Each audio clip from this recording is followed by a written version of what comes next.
World leaders came to Washington, D.C. yesterday to discuss Ukraine, and part of that is going to be land swaps or land concessions.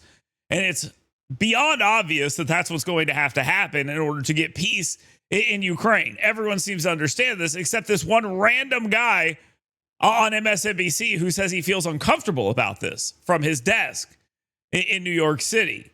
And even Joe Scarborough crosses his arms at him and tells him he's a moron 15 times over in the most polite way possible. When Joe Scarborough understands the world and you don't, there's a bit of a problem. Presidency. I think that's a legitimate question. Still, also, the other big issue is land. The phrase land swaps should be banned. Right. What's being talked about are not land swaps. They're land transfers. Let's call it what it is. And the question is, why would they be one-sided? What would Ukraine get? The idea that they would give up all that territory, millions of Ukrainians would either have to be displaced or live under Russian rule. I don't think that's going to happen. So the question is still, what is it that the United States is going to ask of Ukraine? And also, what is it going to ask of Russia in order to make this happen?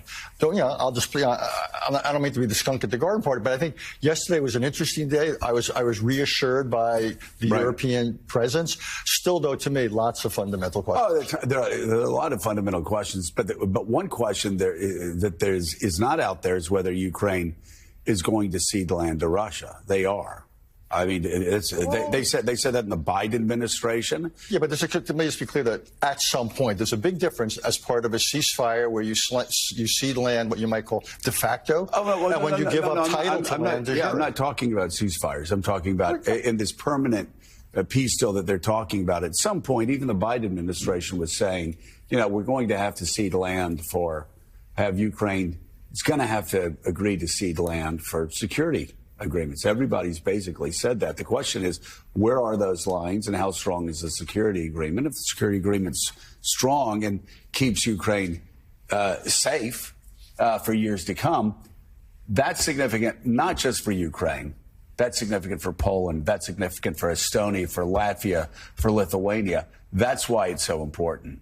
Again, I think there's a big difference whether it's under Biden or now, whether you ask Ukraine to recognize reality, accept that the Russians occupy certain things and say, okay, whether it's part of a ceasefire or peace agreement, this is the way it is, as opposed to giving up title and making it permanent. And I think that's a very different thing, because that would reward aggression, and that would be a different thing. So to ask Ukraine to permanently transfer, to basically make this territory Russian, that is something that I would have real issues with, and I think that would be very hard for Ukraine to do. I think it might also be very hard for the Europeans to support.